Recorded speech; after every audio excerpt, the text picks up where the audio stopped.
Well, I'd like to read with you this evening from Paul's epistle to the Ephesians. Ephesians chapter 1.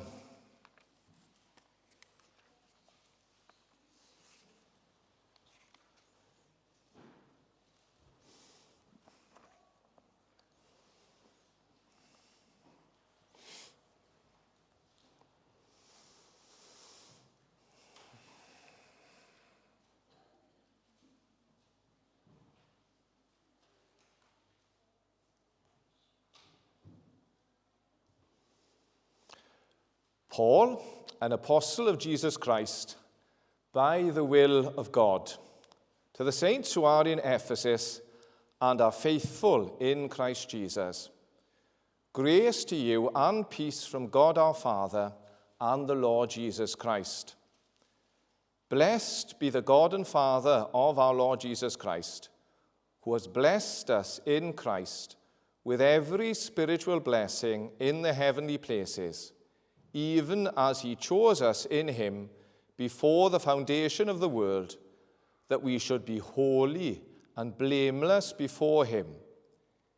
In love he predestined us for adoption as sons through Jesus Christ, according to the purpose of his will, to the praise of his glorious grace, with which he has blessed us in the Beloved.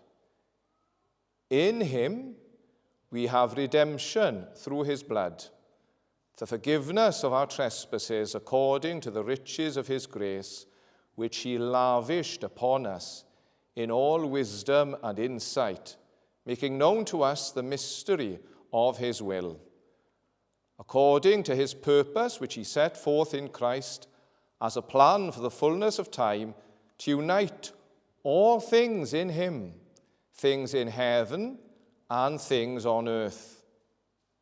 In him we have obtained an inheritance, having been predestined according to the purpose of him who works all things according to the counsel of his will, so that we who were first to hope in Christ might be to the praise of his glory.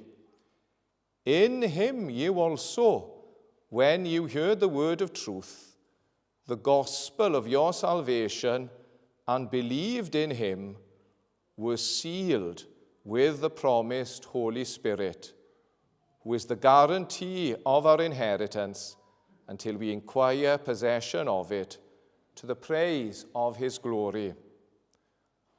For this reason, because I have heard of your faith in the Lord Jesus and your love towards all the saints, I do not cease to give thanks for you, remembering you in my prayers, that the God of our Lord Jesus Christ, the Father of glory, may give you a spirit of wisdom and of revelation in the knowledge of him, having the eyes of your hearts enlightened, that you may know what is the hope to which he has called you, what are the riches of his glorious inheritance in the saints, and what is the immeasurable greatness of his power towards us who believe, according to the working of his great might that he worked in Christ when he raised him from the dead and seated him at his right hand in the heavenly places, far above all rule and authority and power and dominion, and above every name that is named, not only in this age, but also in the one to come. And he put all things under his feet, and gave him as head over all things to the church, which is his body, the fullness of him who fills all in all. And I'd like to look particularly at the end of the passage that was read, of that chapter, and perhaps if we have to have one verse to focus on, it would be verse 17, that the God of our Lord Jesus Christ, the Father of glory, may give you a spirit of wisdom and of revelation in the knowledge of him. But before I proceed, perhaps a word of explanation. Some of you perhaps wonder if my Bible only has one chapter in it. The last time I preached in this service, about a year ago, it was on Ephesians chapter 1. And when at that time I said, well, there seems to be an awful lot in this epistle, and were I to have another opportunity to preach in this service, I wouldn't mind looking a bit further. But in the meantime, of course, we have done Ephesians, as they say, as a church, and I don't want to be repetitive, or too repetitive. At least we looked at it, a large portion of it then, just towards the end of last year, and that did make me hesitate. But what overcame my hesitations was, in the months following that, two people who were in that service, who heard that message, two people mentioned it to me. That doesn't usually often happen, that two people remember. They probably don't remember much of the sermon, but they do remember the passage. Both people remembered the passage. I said, well, if all they've got is something from the epistle to the Ephesians, that's something valuable. Now, two people did mention it, but only two. Now, there were other people in that service, and perhaps for most of you here, last week is enough of a blur, let alone last year. And if your short-term memory is that bad, it doesn't really matter, does it? I could go over it again and again and again. So that is my justification then for coming back to this epistle. But there are other reasons, of course. This epistle is a very, very pertinent, very, very powerful epistle. We can be very grateful that God has given us this epistle. It helps us. Sometimes, perhaps, we feel that our worship of God is not what it ought to be, that it's very shallow, that it's very mechanical, that we're just saying words and they don't mean anything. Well, the epistle to the Ephesians can help us there. If we feel that we don't know how to worship, well, we can just pick up this epistle, we can just pick up this first chapter, read through these verses, read them through again and again and again, memorize these verses, dwell on them as much as we can. Or perhaps we're a little confused, some of us. Perhaps we're not sure where we stand spiritually. We're not sure if we're Christians, if we're not Christians. We're not sure what it means to be a Christian. We thought we were, but it doesn't seem to be working out as we thought. We seem to be different from those around us. We've got all these questions swirling around in our minds.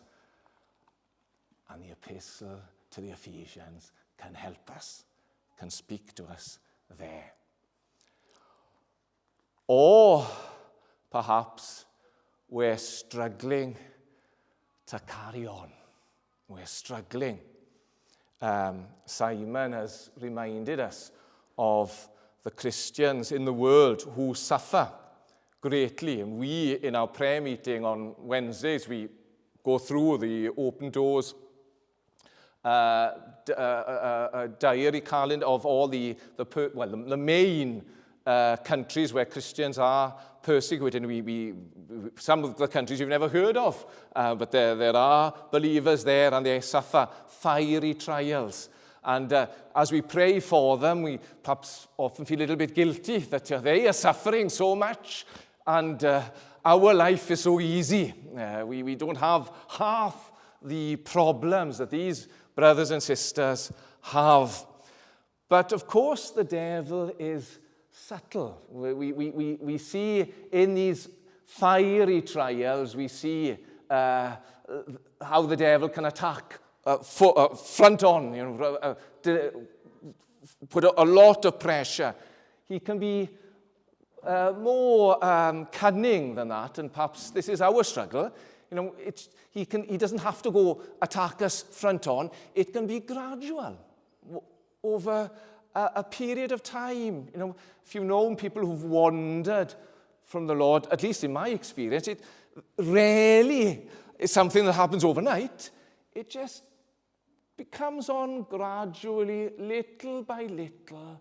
The pressures of life, the parable, isn't it, of the thorns growing and slowly choking the seed, carrying on, persevering.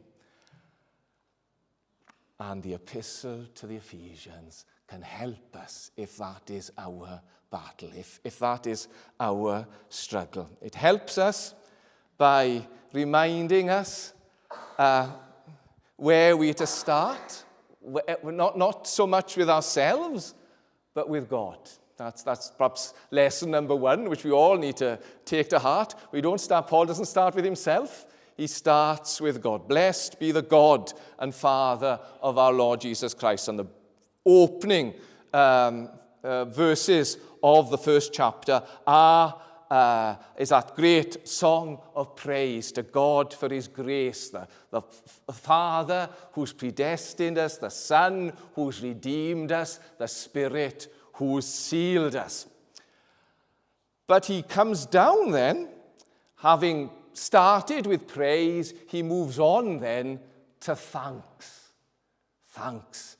And as we come together, we come to praise God and we come to thank. What do we have to thank for? Perhaps you can think of specific answers to prayer, particular encouragements. Imagine now if you had been away from this church for 5 years. Simon and Becky, they visit us every year. Well, I'm sure even 12 months you see a difference. We won't ask any more than that. There is a difference. Churches do develop in that time. Well, 5 years. And perhaps were somebody from Pennywell to go to London, you would have questions for them. And somebody how are they doing? What's going on? And when these visitors came to Paul in his prison cell in Rome, probably they thought, well, we've got a lot of news to tell you, Paul. A lot of things have happened. In those days, in the Roman Empire, people moved on. It was a bit of a nomadic life. People would come to churches with their trade, and then they'd go somewhere else. They'd come from one church, they'd join one church for a period of time, and then possibly they would move on. You would have that movement. And similarly, others then would join the church. So you've got all those details to go through. And, you can imagine, perhaps, these people going through, this has happened. And do you know do you know the elder that you spoke to on the beach, and etc., etc.? What's happened in their lives? All that information to give. But, I wonder if I'm not pushing it too far to say, to imagine that Paul might have cut them short. He said, okay, that's enough of that now. Tell me this about the church in Ephesus. Do they have faith in our Lord Jesus Christ? Is there faith in the Lord Jesus Christ? Are they still looking to Jesus in Ephesus? Still leaning upon him? Yes, Paul, yes. Second question. Is there love in the fellowship there? Yes, they have faith in the Lord Jesus Christ, but do they have love now because of Jesus Christ, because of his love to them? Are they showing that love to each other because of Christ?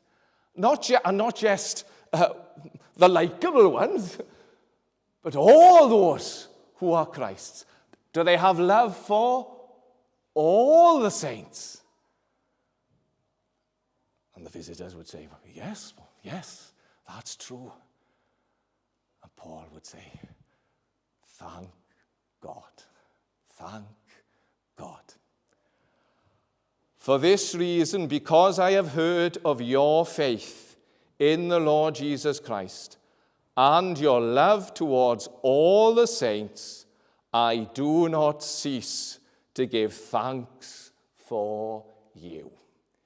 If this is true of Penuel, there is reason, great reason, to give thanks to God. There's reason to praise God for who he is, praise God for his grace. Thank God for what he has done in our midst, in our lives. And you might say, oh yes, right, we're there then. We can tick that box, and we can tick the top box, and there's no need for anything else.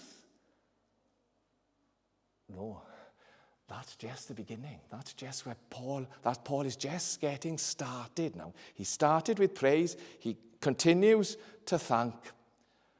And then he moves on to prayer, remembering you in my prayers. What does Paul want for the church in Ephesus? What is he looking for? That the God of our Lord Jesus Christ, the Father of glory, may give you a spirit of wisdom and of revelation in the knowledge of him. Dear Ephesians, I want you, by God's grace, to know God better. You've come to the service this evening.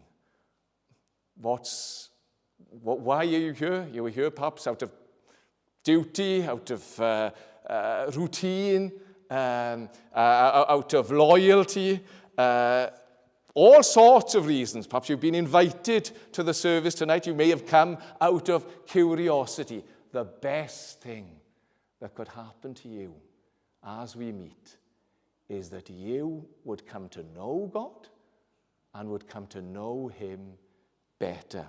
Come to know the God Paul is talking about here, the God of our Lord Jesus Christ, the God who came to us in Jesus Christ, not some idea, not something we've made up, some wishful thinking like the fairies or something like that. The God of our Lord Jesus Christ, the one who became incarnate in Jesus Christ, who he revealed in his person, in his work, in his words. The God of our Lord Jesus Christ, the Father of glory, another way of saying the glorious Father. The Father who is above every other father. Some of us here, some of you perhaps have had very bad fathers. Some of you don't even know who your father is. Some of you have had excellent fathers, and you couldn't have wished for a better father. This Father is better. The Father, the glorious Father, the eternal Father. He's always been a father. Met somebody yesterday who's just, in the last few months, just become a father. And for those of us who are fathers, that was it, is it? There was a day when we weren't fathers, and then the birth took place, and all of a sudden we were fathers. Everything changed, our status changed, and our lives changed for the better, of course. But it happened at a precise point in time, but the glorious Father has always been a father. Always. He's never not been a father. The God of our Lord Jesus Christ, the Father of glory, may give you a spirit of wisdom and of revelation. And unfortunately, the ESV has put this with a small s, but why it's done that, I'm not sure. There's a strong case, I think, for putting a capital S. It would give you the Spirit of wisdom and revelation. God, by his Spirit, making himself known to us. That's what it means to be a Christian, you see. Knowing this God, the God of our Lord Jesus Christ, the glorious Father, the eternal Father, the loving Father, the God who comes to us by his Holy Spirit. Father, Son, and Holy Spirit. Knowing him. But what exactly does that mean? What exactly? We may think of some perhaps mystical experience, but Paul again helps us here because he explains, having given the thrust of his prayer, say what he really desires for this church. He goes on then to elucidate it in the following verses, and that's really, that was all the introduction. It's a rather long introduction, but hopefully the following portions will just unpack that a little, what it means to know God in Christ and by the Holy Spirit. And first of all, it means, knowing God means to hope in God. To hope in God, having the eyes of your hearts enlightened, that you may know what is the hope to which he has called you.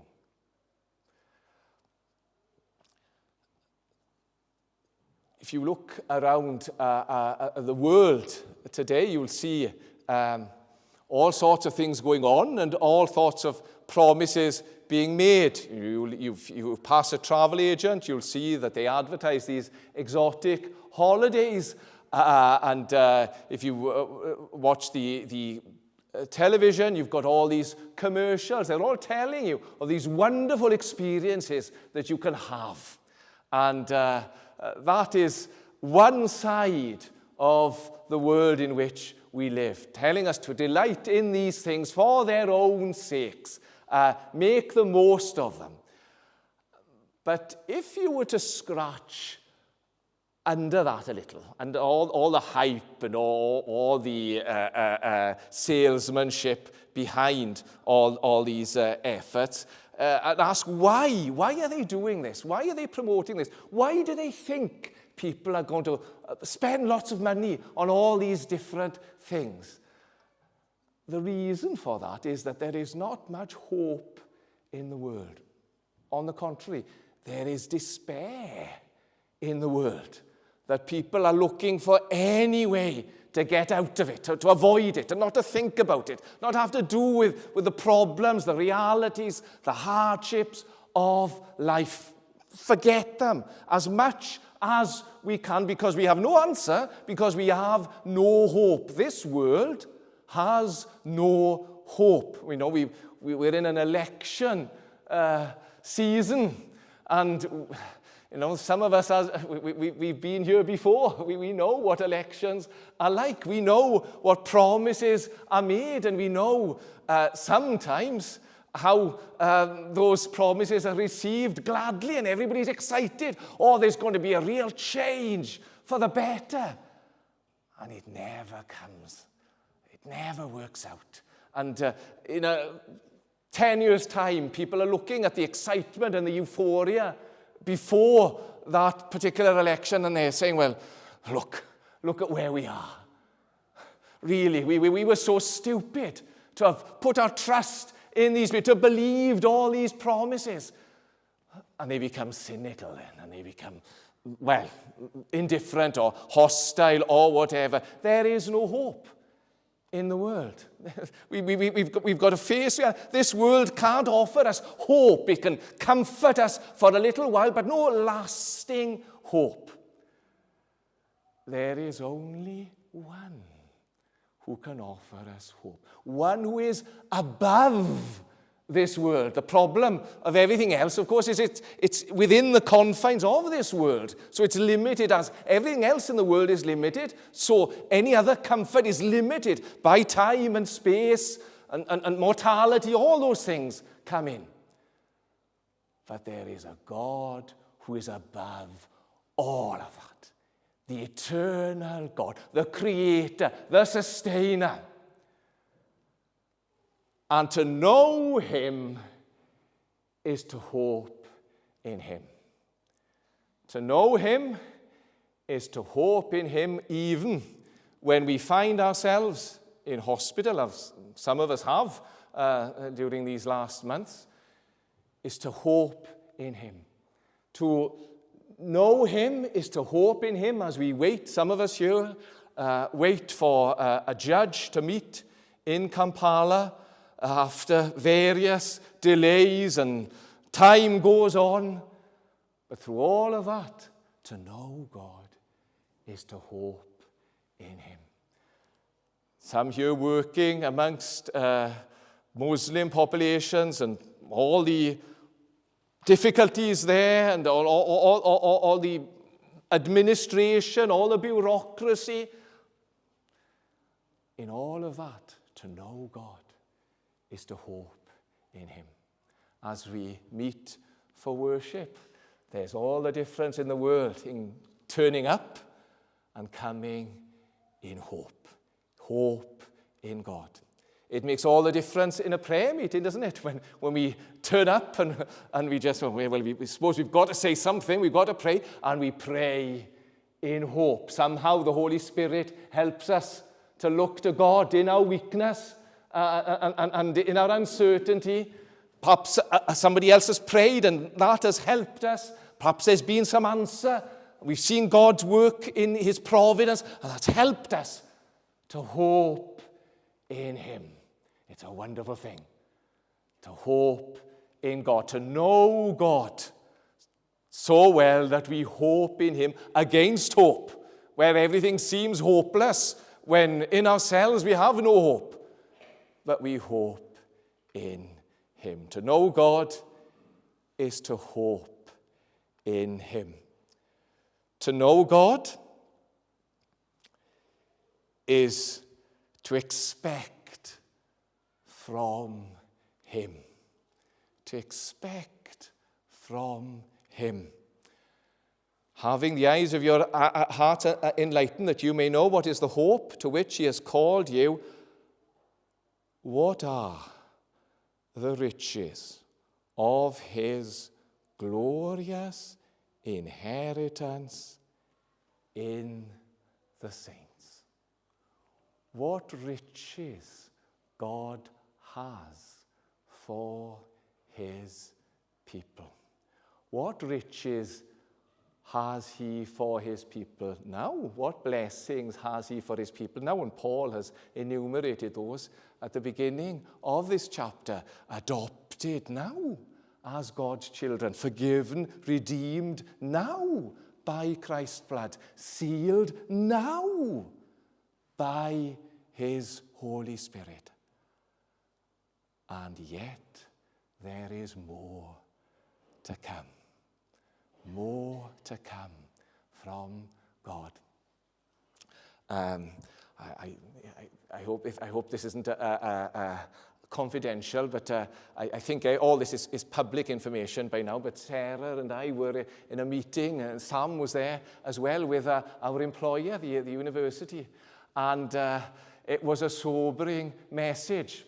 Our university is no different from any other university, and no different from any other public sector organization. These days, the message in a nutshell was the cupboard. Cupboards are bare. The funding is very, very low. We're in a tight spot, and you can imagine, the uncertainty that something like that can create. Imagine if that were the message that we had got somehow from the church. The cupboards are bare. Perhaps they are, some of these cupboards. Perhaps they're under there are a few things in there, but there's not much of value. It's true because we're in this period of transition and we've sold off lots of our assets that, and all the good financial management we've had over the last year, that element could seem quite prosperous, but of course we've got to move. We've got a lot of expense to come. When that comes, much of that will be eliminated, and we could find ourselves in a very, very different situation. And we might come up and say, well, the cupboards are bare. We don't know what to do. How are we going to carry on? And what do we need in times like that? But to see the riches that God provides for his people now and the riches which are yet to come. There's an inheritance to come. We wait. The fullness has yet to come. We haven't seen Christ as he is yet, but when we see him, we shall be like him. This corruptible body will put on incorruptibility. We will be glorified. There will be a new heaven, a new earth. And to know God means to look to that inheritance. I was very blessed as a young Christian to have attended a prayer meeting with some, elderly saints, but very, very godly people. And I'm so grateful, they've gone on to glory now, but their memory has remained with me and has helped me. And there was one dear brother in particular. He was in his 80s, I was 18, and I remember some of his, even today I can remember some of his prayers, and there was often a few verses which came up, and perhaps I heard these verses for the first time in English, in his prayers, and learnt them by hearing him. And whenever I read those verses now, I just can't stop thinking of him in his prayers there. Blessed be the God and Father, 1 Peter 1, isn't it? Blessed be the God and Father of our Lord Jesus Christ, who by his abundant mercy has begotten us again to a living hope by the resurrection of Jesus Christ from the dead. And this is where he stopped then. And he took his time over this verse. To an inheritance incorruptible, undefiled, that fadeth not away, kept in heaven for you. And I knew elderly folk, I knew old people, and I bet people who were being nostalgic for the good old days when they could get around and enjoy themselves before they had all these aches and pains. And here was this man, and he was looking forward. He could see his inheritance in front of him.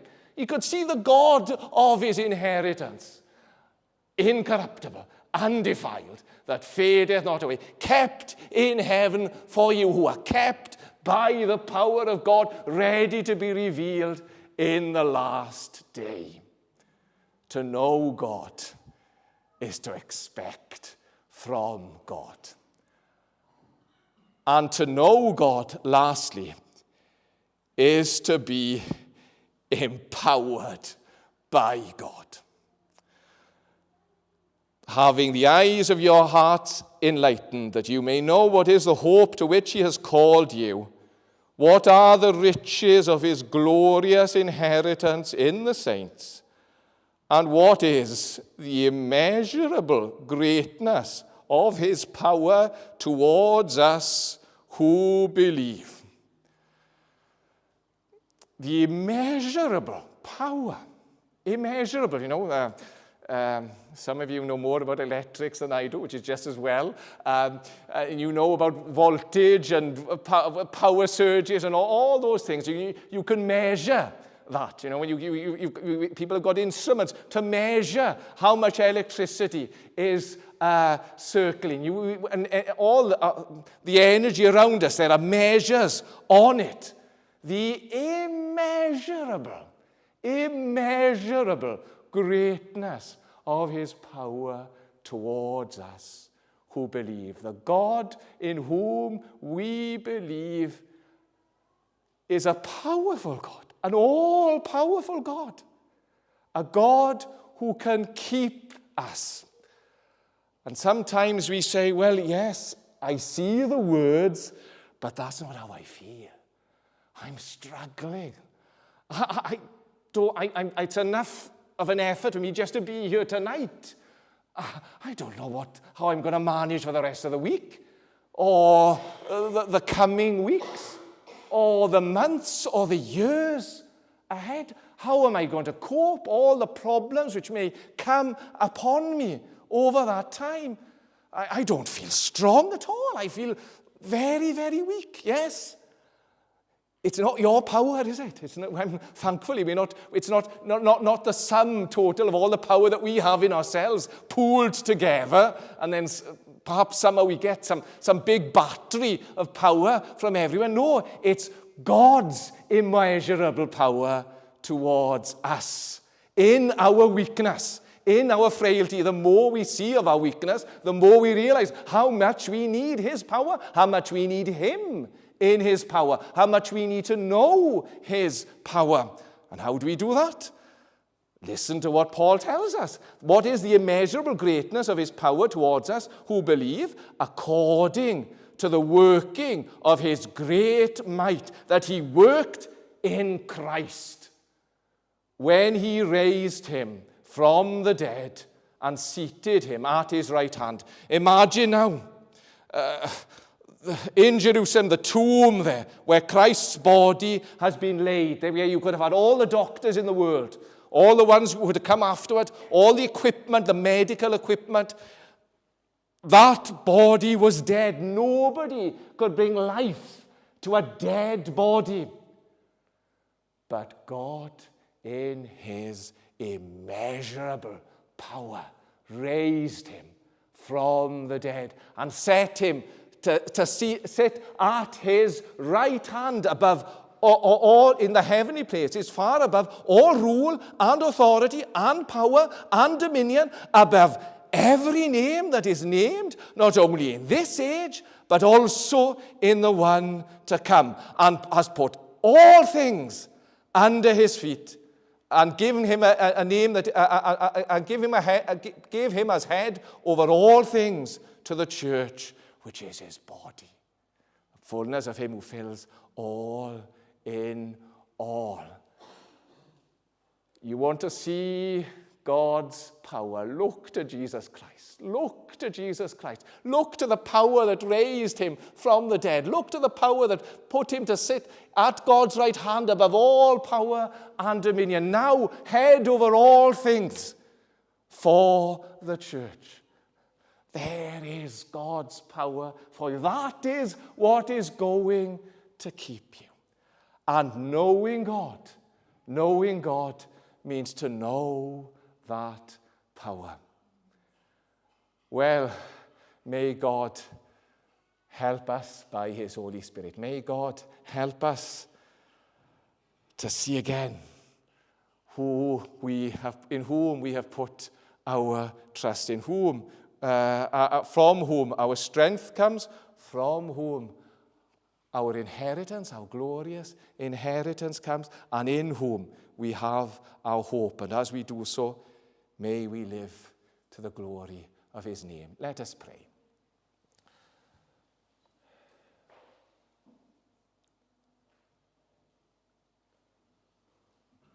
Our Heavenly Father, our glorious Father, the God and Father of our Lord Jesus Christ, the God by whose Spirit now we draw nigh to you, we thank you. We thank you that you have made yourself known to us in Jesus Christ. And we thank you that by your Spirit, through your word, you want us to know you better. This is life eternal, that we would know you, the only true God, and whom you have sent, Jesus Christ. We pray that as a church, our eyes might be opened, the eyes of our understanding might be opened, that we might have hope in you, expectancy from you, and peace and joy in believing in you. For Christ's sake, amen.